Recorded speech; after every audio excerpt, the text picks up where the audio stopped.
Okay, so hello everyone. Thank you so much for being here. Today we are very happy to have Sonja Dobkowitz from the German Institute for Economic Research here with us. So Sonja, before going to the DIW in Berlin, did her doctoral studies in Bonn at the Bonn University, and before she was at the European Central Bank. So your whole research career has been centered around the green transition, and in particular about how economic factors such as inequality can affect economic policies for the green transition, and how this makes this policy more or less successful. Mm-hmm. So we are very happy to have you for this conference on the transition towards the green economy. And welcome, and thank you again. Thank you. Thank you for this very kind introduction.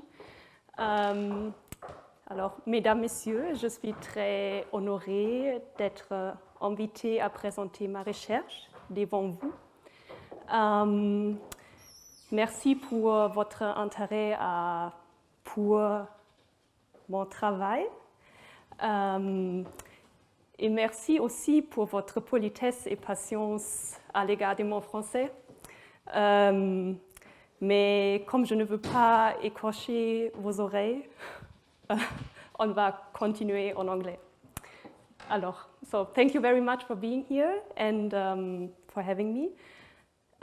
So I want to use this lecture to talk about the transition to green economies and put special emphasis on the agency of firms and households. And to motivate this setup, I want to point to two novel tendencies. The first being that households' willingness to pay for green goods is rising. And one example is that the market share of sustainable goods in the US rose from 14% in 2013 to 16% in 2018. And another indicator is that business consultancies attest growth opportunities for sustainable markets.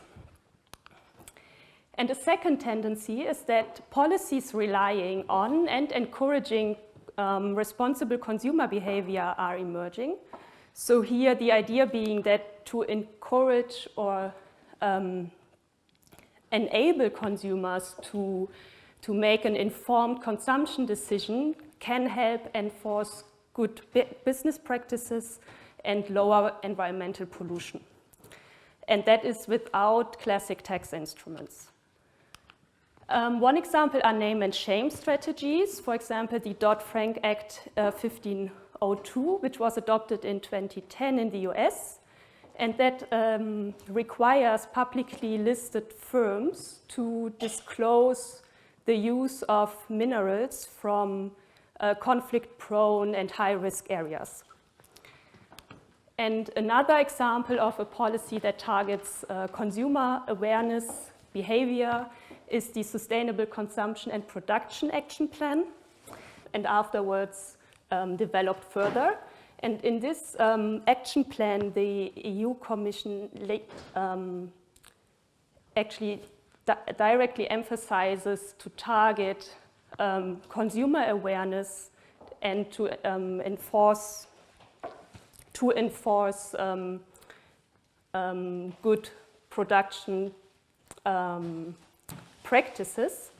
And it does so by, for example, providing information, so as eco-labels. Okay, so given these novel tendencies, what are the mechanisms unfolding from responsible consumer behavior? And another question that arises is what obstacles may diminish the effectiveness of green consumer preferences? And finally, what policy recommendations follow? So to give you an overview of the rest of the talk, I will first talk about green consumer preferences, drawing from the behavior economics literature, to answer the questions, why do we want to consume green, or why don't we consume green, and why now? And in the first main part of the talk, I want to point to income inequality as a potential obstacle to greener consumer preferences. And in the second part, we will focus on firms and how they respond to greener consumer preferences, abstracting from income inequality. And I will conclude with some final remarks. So, an introduction to green consumer preferences. So first, some definitions. So green consumer preferences and social responsibility are used synonymously in this lecture. And I mean by that the willingness of households to spend more on a good in order to avoid negative externalities. So if you consider two goods that are otherwise equal, the household would choose the good that is associated with less negative externalities. And externalities meaning, so the second point, an effect of an action that is not taken into account by the originator as the cost or benefits of this action are not priced in. And here in particular, it's about negative externalities. And when I talk about green and sustainable goods, in a broader sense, I mean goods that are externality-free, alternatives to conventional goods. And in a more narrow sense, green means or refers to environmental pollution, and sustainable goods are, in addition to environmental pollution, free of human rights violation, unfair business practices, and there's no maltreatment of livestock associated with it. Okay, so why consume greener?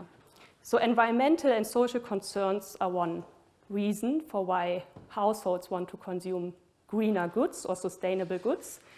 And these aspects become relevant, for example, due to altruism. So that means we care about, or households care about the well-being of others, or that we want to consume in line with our values. Another driver of green preference or green consumption can be self-image concerns, so that we want to, or we use consumption to construct our own identity, the identity that we, the way we want to see ourselves. And another driver of green demand can be social image concerns.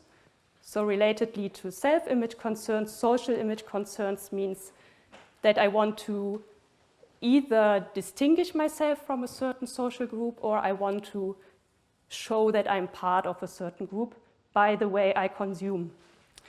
And social norms and pressure are another driver. So here you may think of social pressures not to take flights when alternatives are available. And there's a political dimension of consumption, which arises due to a perceived lack of government intervention. So whenever a household thinks that government action falls short of ideal environmental sustainable policies, the household may turn to consumption to do its own share to contribute to a better world. And why does a lack of government action arise? So there might be territorial limits to the jurisdiction of the state. So the Dodd-Frank Act was an example here. Lobbying by interest groups, which leads to political actions diverging from the social opinion, or merely because we live in pluralistic societies and individual opinion diverges from societal opinion.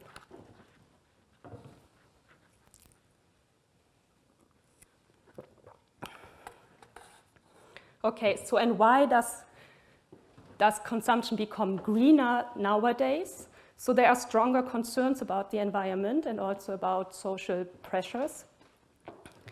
And we are richer, so we can consume this additional good of sustainability. And also there's more information available on production practices. So this all contributes to a rise in greener consumer or greener demand. Okay, so now that we have discussed this list of reasons for why to consume green, the question arises, why don't we consume green? And this is framed in the literature as an attitudes-behavior gap. So our consumption behavior, or an explanation why the consumption behavior falls behind our attitudes towards sustainability. And there's a multitude of reasons, so knowledge about production practices and transparency, then the availability of sustainable alternatives, a perceived low quality of sustainable goods, for example, in the apparel context, and consumption habits. So we are just used to consume the brands that we used to consume, irrespective of whether they are sustainably produced or not. And one aspect I want to highlight is a high price, here in the organic food context, which is a hindrance, especially for low-income households, to consume green. And this is where the first part of this talk, the first main part of the talk, comes in, where we will discuss consequences when households want to consume more of these more expensive sustainable goods. So when social responsibility, similar to green consumer preferences, increases. And we will see that it has negative effects on income, on inequality, and we will see how the optimal policy, or how policy should respond. And another reason for the attitudes behavior gap is a low perceived consumer effectiveness. So consumers don't think that they have an impact by their consumption choice on how firms produce. And that is where the second part becomes relevant, where we will focus on firms and how they respond to greener consumer preferences. Okay, so part one, income inequality and greener consumer preferences. So as a motivation, household social responsibility is rising, as we have discussed. And that bears the chance to lower the need for government intervention for the following reasons. So the externality reduces as consumers shift their demand to more sustainable goods. So in this part of the lecture, we think of sustainable, we talk about sustainable goods, so the broader, or like the more comprehensive definition of an externality-free alternative. So the externality declines as demand for these goods decreases, because there is lower profits associated with producing these goods. And the government needs to intervene less to lower the externality. And this means that there is more room for redistribution via labor income taxes at a higher output level. So this sounds like a good effect of greener consumer preferences. However, income inequality renders sustainable goods unaffordable for poor households. And by that I mean that poor households are not in the financial position to consume a basic needs bundle, so a consumption minimum in a sustainable fashion. So these households, they face a conflict as they want to consume more sustainable goods, because if they would do so, they could not satisfy the basic needs threshold. And this has consequences for the rise of social responsibility. So the first one is that the perceived inequality increases just because poorer households face this trade-off and they cannot consume the desired share of sustainable goods. And redistribution can lower the externality in this context because it allows poorer households to increase the share of sustainable goods and meeting basic needs. So how should the policy react to rising social responsibility?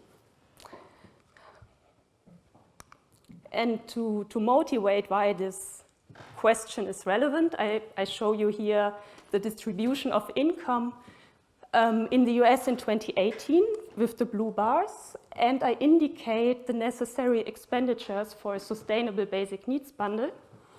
And 45% of US households, so here, were not in the financial position to consume their sustainable or their basic needs in a sustainable quality alone. So eventually, as social responsibility rises, these households would experience this conflict between satisfying basic needs and consuming the desired share of sustainable goods. However, I also want to mention that the US is quite an extreme example. So for Germany, for example, this looks, or there's less households constrained to consume sustainable goods. Okay, so we will discuss the question through the lens of a model. And in the model, there are households, firms, and a government. And I want to give you an idea of how these agents behave in the following slides. So households, and this is also where inequality arises, are modeled as, there are two different types. So there's a fraction lambda, which is rich, with effective labor productivity ZH.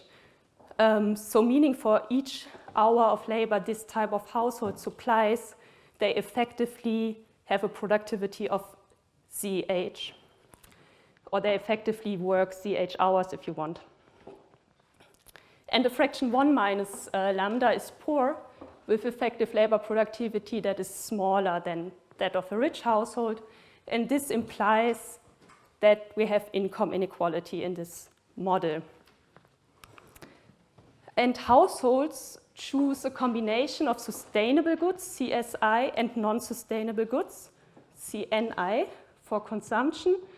And they choose the hours spent working, LI, according to their preferences, where the consumption goods increase preferences, increase utility, U, and labor or hours spent working decrease utility. And the budget constraint has also to be satisfied by the household. So it says that, that total expenditures have to be smaller or equal total income. And income is the sum of labor income after taxes. So a tax rate tau L is paid by the household to the government of its labor income, and it receives lump sum transfers. So this is the same for all households. And this tax schedule is progressive and it redistributes to poorer households. So now two important aspects of the model. So there is a weight on sustainable goods, omega, in the utility function, and that reflects social responsibility. So in what follows, we will increase the weight on the sustainable good, which means that the household derives a higher utility from consuming this good. And the motive for that is actually what we have discussed earlier. Why do households consume green?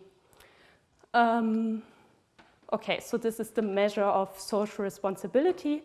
And as an effect of social responsibility, the household purchases more sustainable goods. And now the basic needs. So basic needs imply that, or the utility function is designed in a way that whenever the sum of consumption, so of sustainable and unsustainable goods, falls below this basic needs threshold, the household cares more about the amount consumed and less about the type of goods it consumes. So this is exactly this conflict that I hinted to earlier, which poor households face. But it is not relevant for rich households, which can satisfy their basic needs at any combination of sustainable and unsustainable goods. Okay, so that was the most difficult part of the model. So the production side, that is where externality arises. So there are two perfectly competitive sectors. That means there's no other externality in the model than the production externality from non-sustainable goods, and I will refer to this aspect later. So these two sectors produce sustainable or a non-sustainable good N, and labor is the only input to production. So labor is H, and AJ is the productivity of labor, and this is how output in sector J is produced. And firms maximize profits. So this describes how firms behave. And an externality arises from non-sustainable production, and the externality or captures that the size of the unsustainable sector, measured here with the labor input in non-sustainable production, enters utility of the households, and it reduces utility of the households. And for this reason, so the household takes this as given. It does not act differently, or the firm does not take this as given. So this is why it is an external, or does not take this into account when forming its production decision. But the government can intervene or intervenes to correct for this externality. So it does so by levying a tax on the production costs of the non-sustainable sector. And this has the effect that production becomes more expensive for non-sustainable producers, and they produce less. Or they reduce their production, and thereby the externality reduces. Okay. And in this setting, there's the government, or in jargon, Ramsey planner. And the government uses a corrective tax tau n, which we have just discussed, and the labor income tax tau l to maximize social welfare. And social welfare is the sum of individual utilities. So this is in a utilitarian spirit. And it satisfies the government budget constraint, which is that lump sum transfers have to be equal revenues from the labor income tax and revenues from the corrective tax.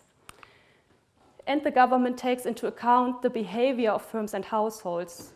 And this is important because this is the reason why the government is not able to implement what we will later define as an ideal allocation. Okay. So, and here it is, the ideal allocation, which we take as a benchmark to make a statement on the policy. And this is the efficient allocation, an allocation that a social planner would choose. And the social planner is defined in a similar way than the government, but it does not rely on tax instruments, but it just enforces the efficient allocation. So it just tells people to work and to consume. So there is no behavioral response of households to tax instruments. But I will discuss this in more detail later. And the efficient allocation features an equal distribution of income. So why is this? So here you can think of, so this actually depends on follows from the assumption of declining marginal utilities of consumption. And to understand this, you can think of that the third pasta dish in the evening gives you a lower utility than the first pasta dish in the evening. And now if you have two households, one consumes nothing, no pasta dish, and the other one consumes two, then giving one of these two pasta dishes from the consumption-rich household to the poorer household increases the poor household's utility substantially, while it reduces the utility of the richer household less. And then we have that both consume one dish each, and this is social welfare maximizing. Okay, so this is what the social planner would choose, and the social planner would reduce the externality so that the marginal total costs, which are the private and the social costs, so including the effect of unsustainable production on households' utility, and equalizes that with the marginal total benefits. And the benefits are consumption of non-sustainable goods.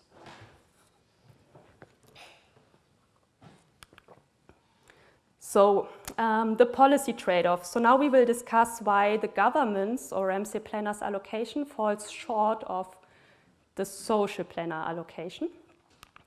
And to do so, I will walk you through the effects of the different tax instruments. And we will start with the corrective tax.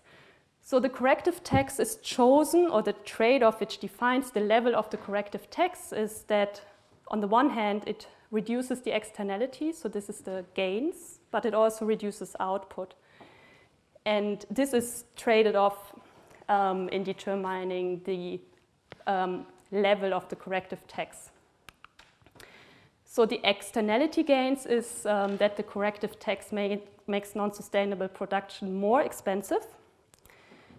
And therefore, non-sustainable producers demand less labor, which reduces the externality. Now the costs.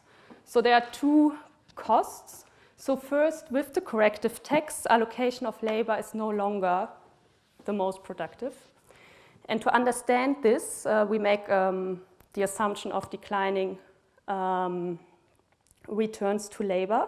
So the more labor I add into a firm, the lower the marginal, or the lower the additional output gains from adding another worker. And to understand this claim here, consider first a world where there is no corrective tax, and given perfect competition and free movement of labor, we have that the marginal product of labor is equalized across sectors. So there is, so if you would have a higher marginal product of labor in one sector than in another sector, you could increase output by allocating one unit of labor to the sector with the higher marginal product of labor. And under perfect competition, all these gains are actually exploited, and you have that marginal products of labor are equalized. And with the corrective tax, we have said that there's non-sustainable producers reduce the labor input, and this labor is reallocated to the sustainable sector. And this higher amount of labor in the sustainable sector reduces the marginal productivity of labor, while the marginal productivity of labor in terms of production is higher in the non-sustainable sector. And this wedge is, maintained by use of the corrective tax. However, we end up in a situation where an additional unit of labor is less productive than it was without the corrective tax.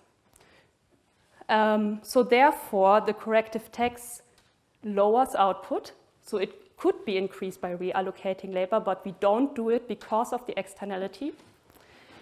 And under perfect competition, the marginal unit of labor equals the wage rate.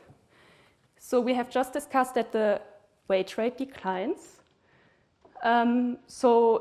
Leisure becomes cheaper relative to consumption, and labor supply reduces, and this additionally leads to a decline in output. Okay. So now we add inequality to the discussion. So far this was just a classic trade-off in a world without inequality. Now we add inequality. So to discuss the redistributive effects of corrective taxes. So the corrective tax lowers inequality by reducing the wage rate. So this is similar to what we have seen before with the labor income tax, which reduces income of high labor income rich households more. So in this sense, it has the same effect as a labor tax. And it has an additional redistributive effect if households spend different shares of an additional euro of income on non-sustainable goods.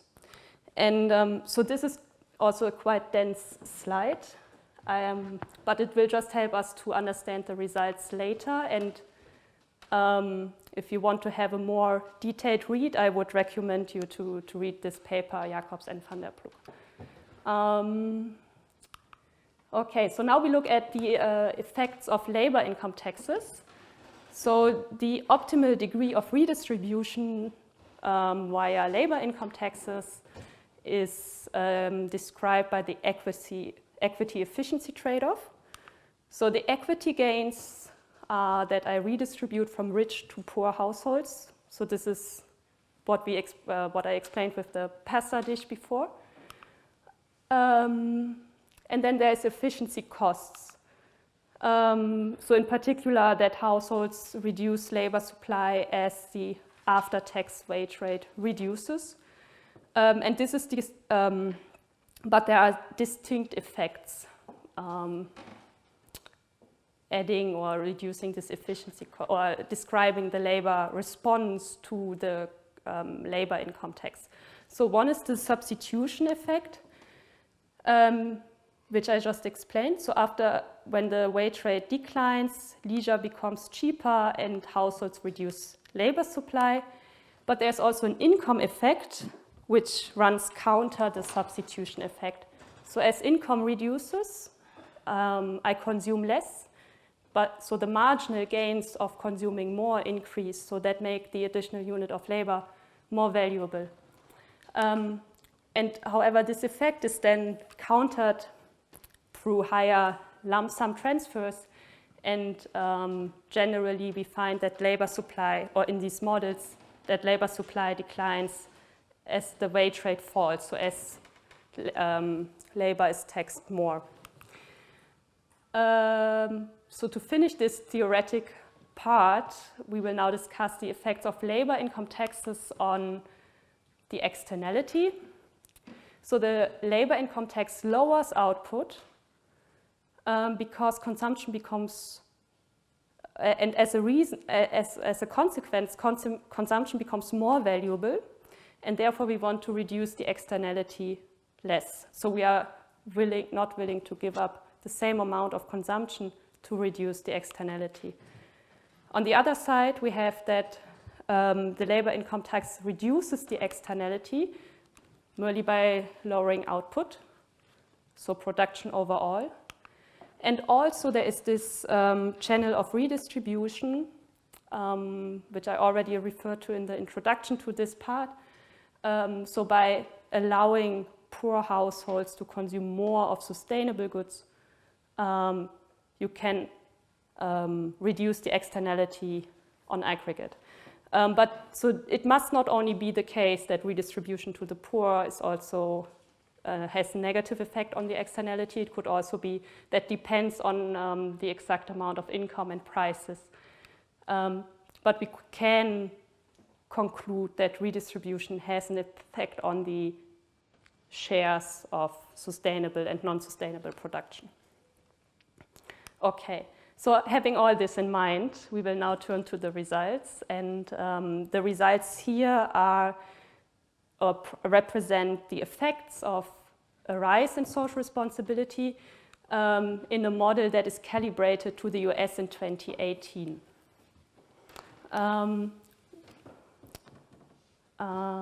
Okay, so this is the main result, the optimal policy. So I show you here the corrective tax on the left and the income tax on the right. And these are both functions of social responsibility. So on the x-axis, you have the weight on the sustainable good in the utility function, and the further to the right, the higher the utility you derive from consuming sustainable goods. So so what we see here is that the corrective tax declines as social responsibility increases, and the income tax rises with social responsibility. So there is a shift away from corrective taxation to redistribution. And this observation can be explained by households lowering the externality by shifting their demand to the less polluting good, so that a lower corrective tax becomes necessary, and the government can turn to redistribute more. Or this can be explained by inequality becoming so severe as households want to consume more of the sustainable, more expensive good, so the government actually forfeits an efficient or lowers the corrective tax more to be able to redistribute more, to feed the poor more. And to distinguish these two cases, we want to compare the optimal and the efficient allocation. So here you see the externality to the left, inequality in the middle, and output to the right, all as functions of social responsibility. And to start with, we look at the model where there are no basic needs. So this is to just make it easier to explain the different dynamics. What is different in this model without basic needs is that as social responsibility increases, there's no rise in income inequality, because households can always consume the desired share of sustainable to non-sustainable goods. Okay, so in this situation, which is represented by the blue graph, we find that the Ramsey planner, so the government, is able to get closer and closer to the social planner, so the efficient allocation, so the target, if you want, as social responsibility increases. And it achieves a more efficient level of the externality at a higher output level, but inequality increases. So this decline in inequality, or this lower level of inequality for these low levels of social responsibility, actually stems from the redistributive effect of the corrective tax. So because rich households pay more for the corrective tax, it implies a reduction in inequality. But it comes at a very high cost in terms of output. Okay, so without basic needs, we find that the efficient allocation is more feasible at higher output levels, efficient level of the externality. So now we add basic needs to the analysis. So this is the model where households care about the level of consumption that they consume. And now we find that that there is no convergence of the externality, or no less pronounced convergence to the externality for high levels of social responsibility. And rather there is a permanent, or like a stronger decline in, or the government focuses more on inequality and keeps inequality lower, and prefers an allocation where output is higher. So this indicates that the government forfeits an efficient reduction of the externality, which is possible, but it would come at very high output costs and would be very costly in terms of inequality. So the government, what we have seen before, shifts or reduces the corrective tax more in order to be able to redistribute more to keep inequality low. Because the poor suffer more from being poor, because they cannot satisfy their basic needs bundle. Okay. So to summarize, a quick discussion. So we have asked the question, how should the optimal policy react if we all became more socially responsible? And the optimal policy shifts away from corrective taxes to redistribution. And the reason is that inequality aggravates with social responsibility.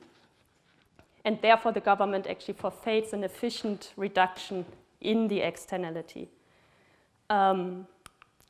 And redistribution emerges as a corrective policy instrument. So in the interest of time, I have not shown you the respective graph, but one can show that because the corrective tax is very low, in order to keep output higher, to be able to redistribute more to the poor, redistribution becomes actually a more effective policy instrument in lowering the externality, as it allows the poor to consume, to shift their share of consumption to sustainable goods. But it is chosen because inequality aggravates, and not because it's more effective than the corrective policy instrument. Okay, so that was part one. And now we will abstract from income inequality and focus on firms and see how they respond to greener consumer preferences. And to do so, I draw from a joint project with Olympia, Cotinelli Rendina, and Antoine Mayerowitz. And as a motivation, a greening of demand lowers profits for dirty goods. So in this project now I will explicitly talk about green goods as the cleaner alternative, and in this context it means lower in emissions. So a greening of demand lowers profits from dirty goods, and the literature shows that as a response, firms innovate cleaner technologies because these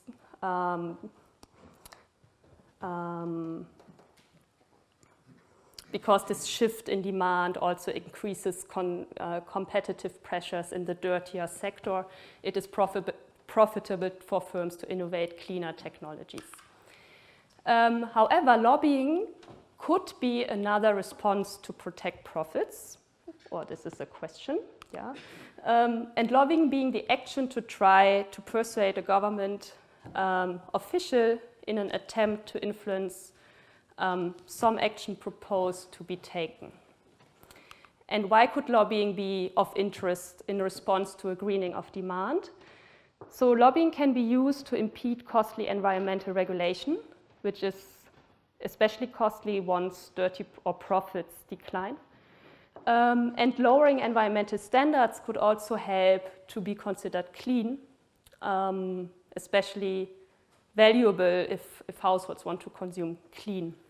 So then lobbying is an alternative to innovation, especially for dirtier firms. And this is what the literature has found for supply shocks. So when there's more firms entering a market, those firms that have difficulties to innovate and become more productive, they choose lobbying as an alternative to innovation. And another rationale why lobbying might be relevant is that environmental regulation tailored to firms' cleaner goods, so these new innovated cleaner goods can act as an entry barrier to other firms, thereby increasing profits. So then lobbying would be a complement to clean innovation. Okay, so here the data. So we use data from the USA from 2006 to 2019 on the state level.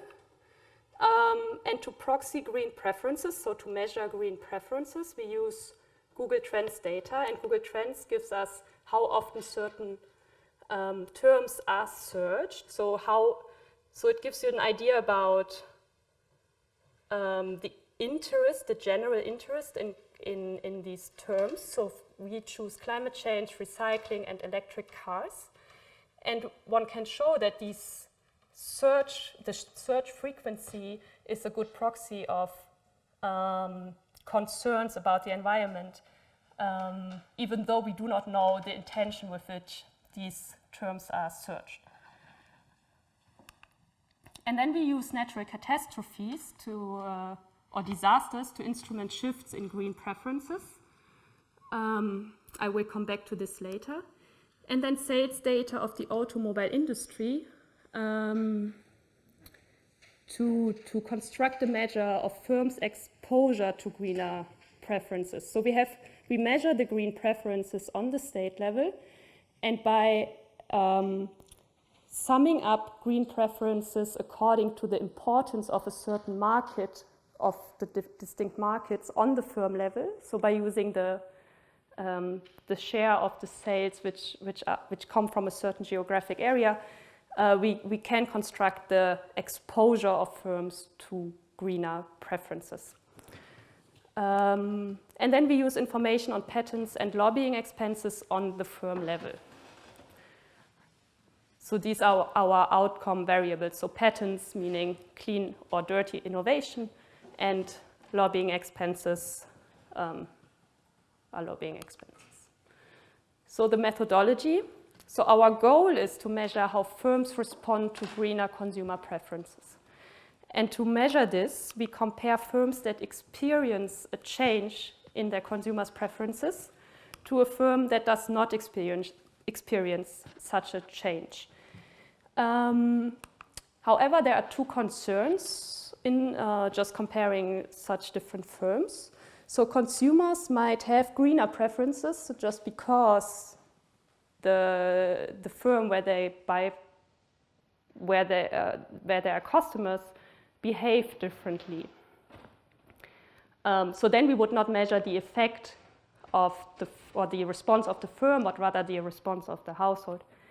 And therefore, we use these natural disasters as an econometric instrument, and the idea being that the natural disaster moves consumer preferences, but not firm behavior through another channel than the change in the consumer preferences.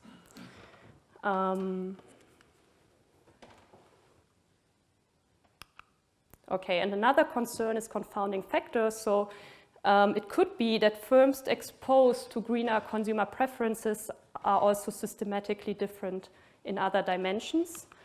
So for example, in that case, we might not measure the effect of a change in firm preferences, but say firm policies. And therefore, we use econometric techniques to factor out these confounding factors. So we account explicitly for firm specifics, time specifics, so that we do not capture differences in federal law policy making. And we control for other factors on the state time dimension, for example, political, environmental ambitions. Okay, so this is the setup. And now I show you the results. So results are separated into three different results. And the first is direct average firm responses, and we find, in line with the literature, that when a firm is exposed to greener consumer preferences, the firm innovates more clean and less dirty technologies. And we find that environmental lobbying expenditures increase, but it is more like a reshuffling of already existing lobbying expenditures because total lobbying expenditures are unaffected. So that's the direct or the response of the average firm. And now we differentiate firms along the line of the dirtiness of their sales. So how important are sales from dirty products in a firm, and then we can separate firms that are depend more on dirty goods and those that depend more on cleaner goods. And we find that there is no difference in behavior. So this means that dirtier firms also innovate cleaner, and they also lobby more, or cleaner firms lobby in the same, respond in the same way as dirtier firms. And the third result is that there is a co-movement of lobbying and innovation when we look at it over time.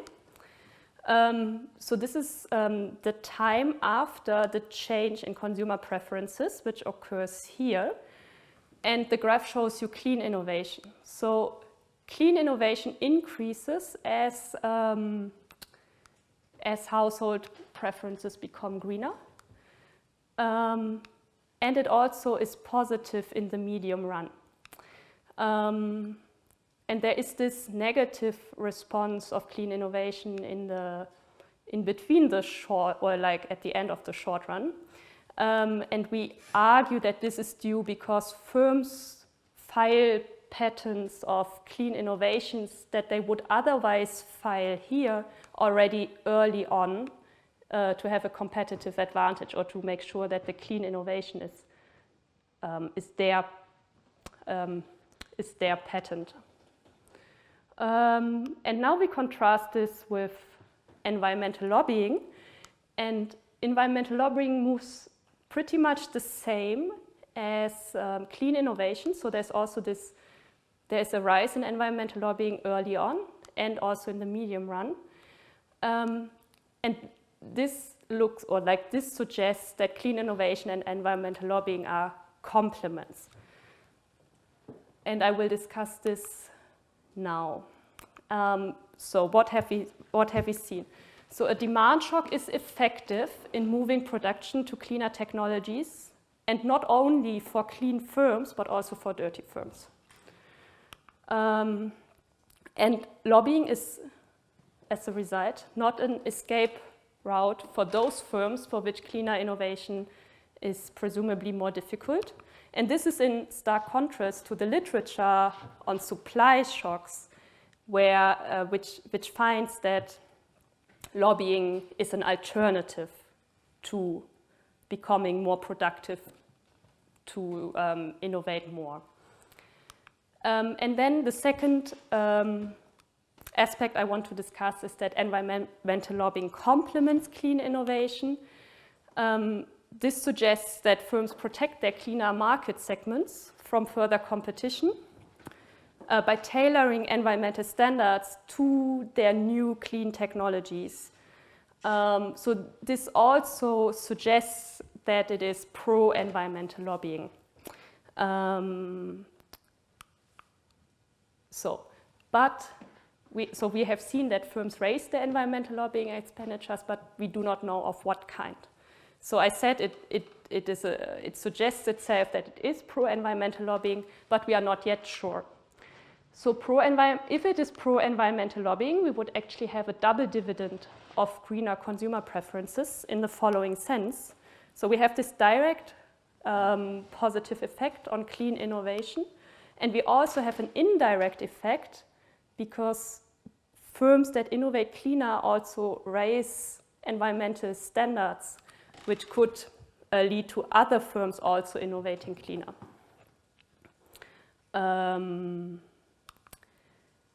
It could also be anti-environmental lobbying, and this would then point to a difficulty arising from a lack of timely and stringent environmental policy making early on. So because this would be amplified by a greening of consumer preferences, following this argument. So a lack of policy intervention or growing environmental concerns are a driver of greener consumer preferences. And if it is anti-environmental lobbying, we have shown that firms respond with more anti-environmental lobbying, which aggravates environmental policy making. So this mechanism actually points to the importance of timely and stringent environmental policies today. Yeah. Okay, so to conclude, I want to discuss this question. Is it a good idea to use green consumer preferences as a policy target? So this could be possible by raising consumer awareness through the provision of information about production practices and environmental pollution. So the question, or like to go about this question as a sub-question is, can greener consumer preferences help circumvent difficulties of classic market-based environmental policy making? So yeah, it can substitute for it if greener consumer preferences are effective in shifting production. So this is what we have seen in the second part. And this is presumably backed by pro-environmental lobbying. And one might want to use redistribution may help to reduce the externality when these green consumer preferences are quite pronounced. On the other hand, they may also intensify or lead to an intensification of political difficulties. So that refers to the first part. So as we have seen, greener consumer preferences may raise inequality, shifting the policy focus away from environmental policy making to social problems. And if it is more anti-environmental lobbying, then that would also aggravate environmental policy making. Okay, that's it.